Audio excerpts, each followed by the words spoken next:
They told us dragons were extinct. For 300 years, not a single dragon had been seen. No footprints, no fire, no wings against the sky. Humanity moved on. Cities climbed into the clouds. Machines replaced magic, and the ancient stories became nothing more than bedtime tales. Until one night, a dragon fell from the sky, and the boy who found it wasn't supposed to be a hero. His name was Kiro, and this is where the legend began. Kiro was 12 years old and lived beneath the enormous floating city of Aurelia. He wasn't rich, he wasn't powerful, and he certainly wasn't brave. At least, that's what he told everyone. Every morning, Kiro raced through the city's lower districts on his battered magnetic bike, delivering packages to people who were too important, or too lazy, to deliver them themselves. He knew every alley, every shortcut, every security drone, and every rule worth breaking. But on the night everything changed, Kiro saw something no map had ever recorded. A light, falling from the heavens. Kiro looked up. Something was burning across the clouds. At first he thought it was a spacecraft. Then the object screamed. Not like an engine, like an animal. It tore through the atmosphere, leaving a trail of blue fire behind it. Kiro followed the falling light beyond the city, across abandoned ruins, through an ancient forest, until, boom, the ground exploded. Kiro was thrown backward. Dust filled the air. Silence followed. Then, something moved inside the crater. Kiro slowly approached. His hands trembled, and there, beneath the smoke, was a creature humanity had spent centuries believing was nothing more than a myth. A dragon. The creature was small, barely larger than Kiro himself. Its scales shimmered like pieces of the night sky. Two tiny horns curved backward from its head, and beneath its scales, blue light pulsed like a heartbeat. Kiro stared. The dragon stared back. Neither moved. Then the dragon sneezed. A tiny flame burst from its nose. Kiro jumped backward. "You're a dragon." High above Aurelia, the Imperial Defense Network detected the impact. A forgotten symbol appeared on their screens. Dragon signature detected. The command room went silent. Then the Emperor stood. "After 300 years," he whispered, "we finally found one." Within minutes, hundreds of Imperial ships launched. Their mission was simple: capture the dragon, alive. Because the Empire knew something Kiro didn't. Dragons weren't extinct.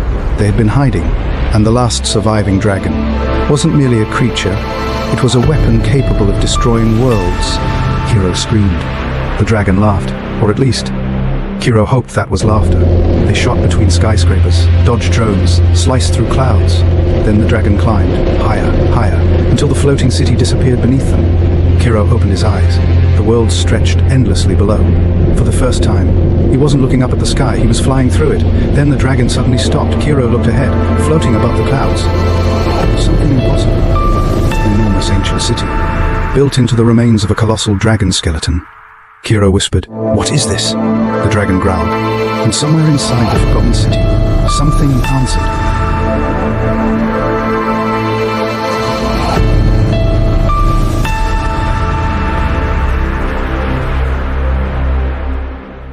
They landed inside the ruins. Massive statues surrounded them. Dragons, hundreds of them. Some had wings made of crystal. Others possessed multiple horns. Some looked almost mechanical. Kiro walked between the statues. Then he noticed something. Every statue had the same symbol carved into its chest, the symbol glowing on his dragon. Kiro reached toward it. The moment his fingers touched the symbol, the entire city awakened. Ancient lights ignited. Machines began moving, and thousands of holographic dragons filled the sky. Then a voice echoed through the ruins. "The rider has returned." Kiro froze. "Rider?" The dragon looked at him, and for the first time, Kiro noticed something beneath its scales.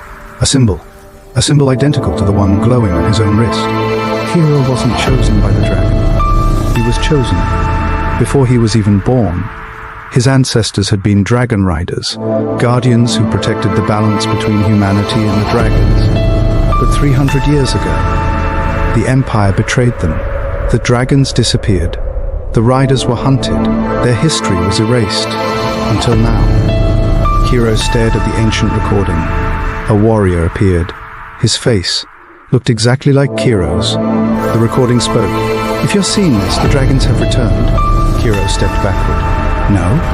The hologram continued. "And when they return, the Empire will return with them." Imperial ships entered the atmosphere. Hundreds, then thousands. The dragon city shook beneath their weapons. Kiro looked toward the sky.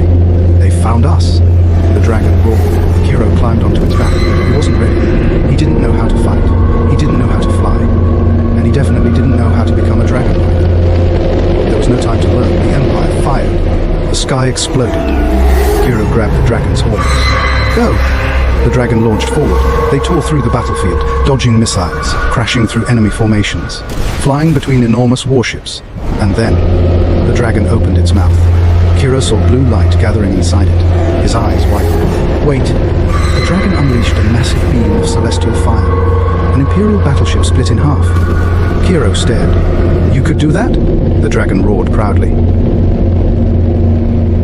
As the surviving Imperial ships retreated, Kiro looked toward the horizon. For the first time, he understood. His life was over, the ordinary life.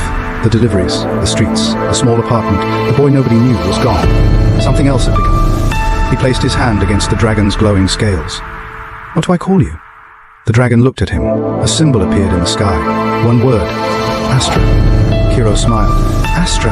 The dragon spread its wings. Beyond the horizon, thousands of stars began to awaken, and somewhere in the darkness, the Emperor watched. He smiled, because finding the last dragon was only the beginning. The real prize was the boy riding it. They thought the dragons had disappeared. They were wrong. They had been waiting for the last rider, waiting for the return of the sky. And now, the boy who had never belonged anywhere had finally found where he belonged, above the clouds. Beyond the stars, with a dragon beneath him and an empire hunting him. This is Skybound, the last dragon rider,